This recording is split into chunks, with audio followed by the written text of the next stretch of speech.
भीष्म पितामह उसके दादा थे और उसको इतना प्यार दिया था, वो याद आ रहा था, तो उसके तीर में वो बात नहीं आ रही थी। तो कृष्ण भगवान आखिर में सारथी पद से उठे और उन्होंने रथ चक्र उठाया भीष्म को मारने के लिए। तो प्रतिज्ञा भंग करना विकर्म होता है, किंतु इधर धर्म युद्ध पे जीतने का सवाल था और भीष्म पितामह दुर्योधन की ओर से, अधर्म की ओर से लड़ रहे थे, इसीलिए वो विकर्म भी अकर्म बन गया। और भीष्म पितामह का एग्जाम्पल देखे तो वो जिंदगी भर प्रतिज्ञाबद्ध रहे। वैसे देखो तो नियम पालन, प्रतिज्ञा का पालन वो अकर्म सत्कर्म में जाता है, किंतु उन्होंने प्रतिज्ञाबद्ध, उन्होंने हस्तिनापुर की गद्दी की वजह से उन्होंने धृतराष्ट्र को सपोर्ट किया, दुर्योधन को सपोर्ट किया और इन शॉर्ट अधर्म का साथ दिया, तो फाइनली उनको बाण सैया पे सोना पड़ा। तो कोई एक जगह पे प्रतिज्ञा भंग भी अकर्म में गया, मतलब वो संचित कर्म में जमा नहीं हुआ, और एक और प्रतिज्ञा का चुस्त पालन भी विकर्म बना और उसका फल दुखदायी हुआ। तो ये कर्म की थियोरी इतनी इंट्रिकेट है कि व्यक्ति को बहुत ही डीप गहन चिंतन चाहिए कि ये कौन सा कर्म हुआ। तो उसके लिए, और ये धर्म युद्ध में अर्जुन ने ही अपने दादा भीष्म पितामह को बाण मारा, गुरु द्रोणाचार्य को मारा, फिर भी वो विकर्म नहीं हुआ, वो अकर्म ही रहा, क्योंकि वो धर्म युद्ध कर रहा था। तो इसीलिए बोलते हैं कि जब निष्काम भाव से कोई कर्म करो, समष्टि के कल्याण मतलब जगत कल्याण के लिए कोई कर्म करो, गुरु आज्ञा से वो कर्म होता है, तो वो सारे कर्म अकर्म में जाते। अकर्म इन द सेंस उसकी बैलेंस, उसका बीज संचित कर्म में जमा नहीं होता और कर्मिक चेन उधर ही रुक जाती है। तो मैंने कर्म की थियोरी की रचना, ये तो उसका मतलब है। इसीलिए योग में, योग का अल्टीमेट, हमने पहले योग चैप्टर भी डिस्कस किया है, तो योग का अल्टीमेट है जिस परम तत्व से हम पैदा हुए उसी में हमें विलीन होना है और वो ही योग है। तो उसके लिए नियम का लास्ट पॉइंट है ईश्वर प्रणिधान, कि हम जो भी कर्म करते हैं उसको ईश्वर के चरणों में, अपने इष्ट के चरणों में या तो गुरु के चरणों में अर्पित करते हैं कि मेरे गुरु मेरे से करवा रहे या मेरे भगवान मेरे से करवा रहे, मेरा इष्ट मेरे से करवा रहा है। तो जब आपकी डुअरशिप की फीलिंग उस परम तत्व में विलीन हो जाती है तो आपकी संचित कर्म बनना बंद हो जाता है, मतलब कर्मिक चेन उधर रुक जाती है। इसीलिए मोक्ष मूलम गुरु कृपा बोलते हैं, क्योंकि गुरु जब आई कॉन्शियसनेस गुरु कॉन्शियसनेस में मिल जाता है तभी जाके वो संचित कर्म बनना बंद हो जाता है। मैं एक एग्जांपल दूंगी। स्वामी राम तीर्थ अमेरिका गए थे, तो एक बार वो कोई लोगों ने उनका वेश देख के, काफी अमेरिकन ने उनकी मजाक उड़ाई, उनको गालियां दी, तो स्वामी रामकृष्ण राम तीर्थ हंसने लगे और वो हंसते हंसते आनंद से वापस आए। और कुछ उनको लैंग्वेज समझ में नहीं आ रही थी तो थोड़े कंफ्यूज भी हो रहे थे।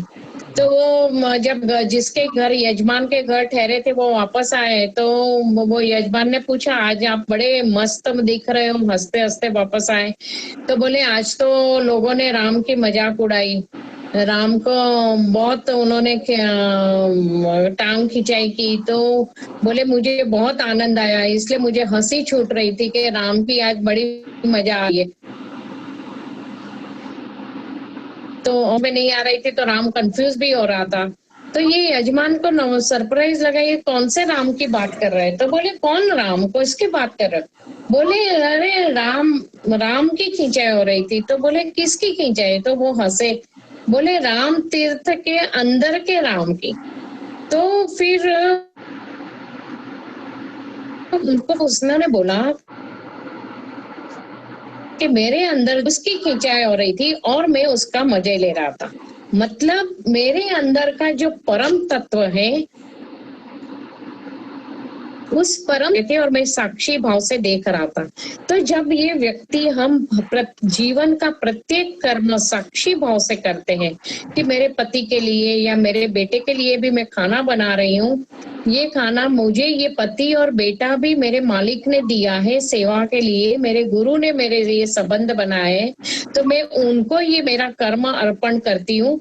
तो वो कर्म का, वो नित्य कर्म भी हमारी सेवा और पूजा हो जाती है। तो हमारे हर पल, हर कर्म को जब हम गुरु ध्यान से या इष्ट के ध्यान से करते हैं, और इसीलिए बोलते जब ईश्वर प्रणिधान, प्रत्येक कर्म को जब आप इष्ट के चरणों में समर्पित करते हो तो वहां संचित कर्म बनना बंद हो जाता है, वो अकर्म में कैटेगरी में जाता है।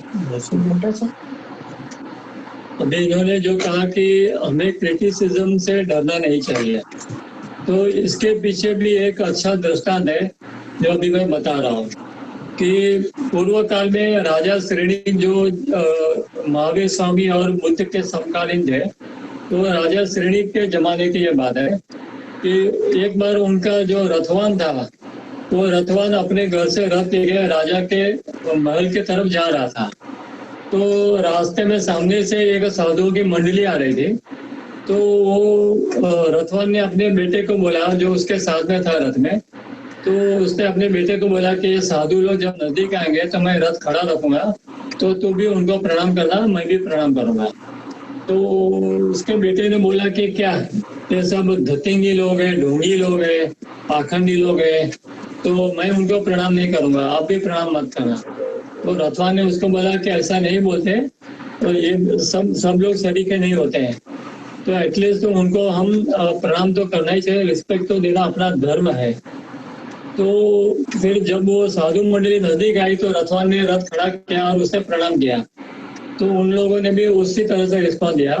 फिर उन लोगों ने रथवान के बेटे के सामने देखा तो उसने मुंह फेर लिया, तो भी वो लोग चुपचाप वहां से चले गए। तो अभी क्या हुआ कि ये लड़का जब फिर से जन्म लिया तब वो किसी गुरु के आश्रम में शिष्य के रूप में गया, और वो शिष्य के रूप में जब गया तो देखो कुदरत भी एक गुरु है ना, तो गुरु तत्व ऊपर से भी कैसे कार्य करता है कि वो वहां पर साधु के वेश में गया, लेकिन उसका मन द्विधा में था कि मैं ये यहाँ पर आया हूँ साधु बनने को, तो वो सही है कि मैं संसार में था वो सही है। तो ये सब बातें अपने सब गुरु भाइयों के साथ करने लगा। तो सारे गुरु भाई उसके मजाक उड़ा रहे थे, यार तू माया में है कि राम में है, पहले तू निश्चित कर ले कि तेरे को माया चाहिए कि राम चाहिए। तो ये बहुत टेंशन लेने लगा, दुखी होने लगा कि यार ये मेरे को क्यों समझ में नहीं आ रहा कि मेरे को राम चाहिए कि माया चाहिए। वो खुद ही अंदर अंदर कंफ्यूज होता गया।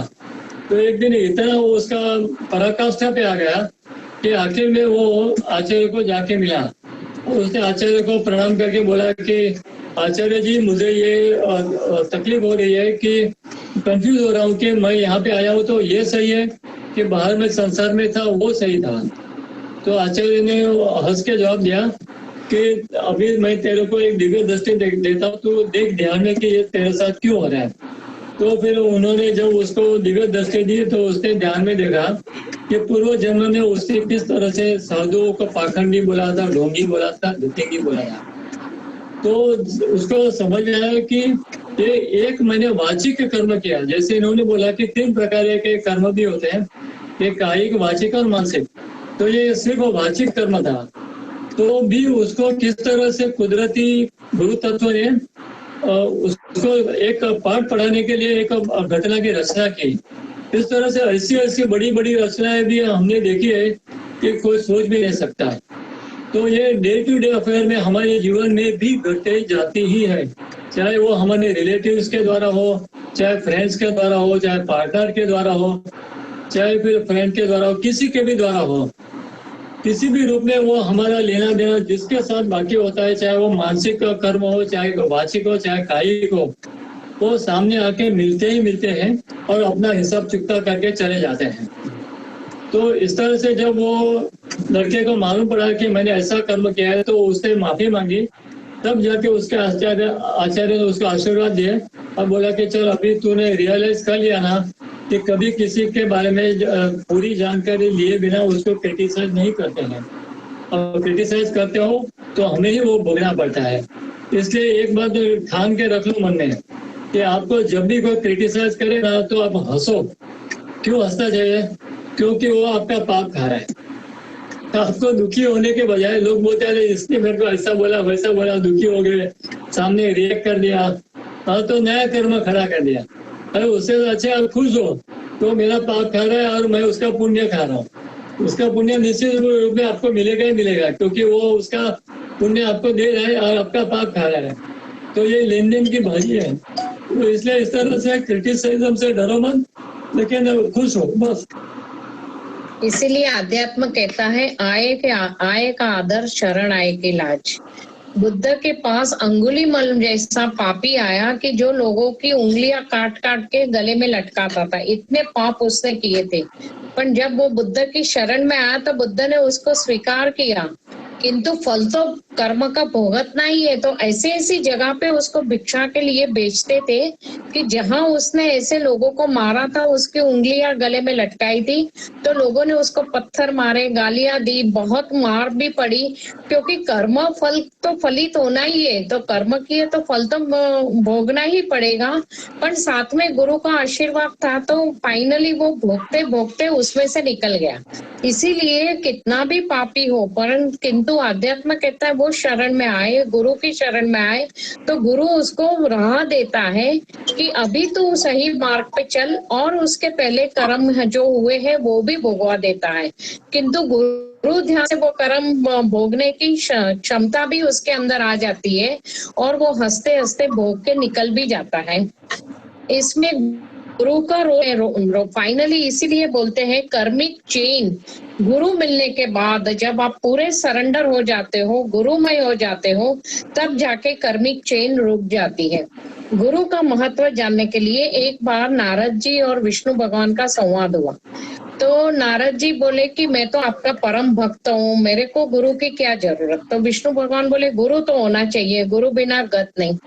तो नारद जी बोले मैं किसको गुरु बनाऊं। बोले तू पृथ्वी पे जा, जो तुझे प्रथम व्यक्ति मिले वो तेरा गुरु। वो नीचे पृथ्वी पे आए तो उनको माची मार मिला।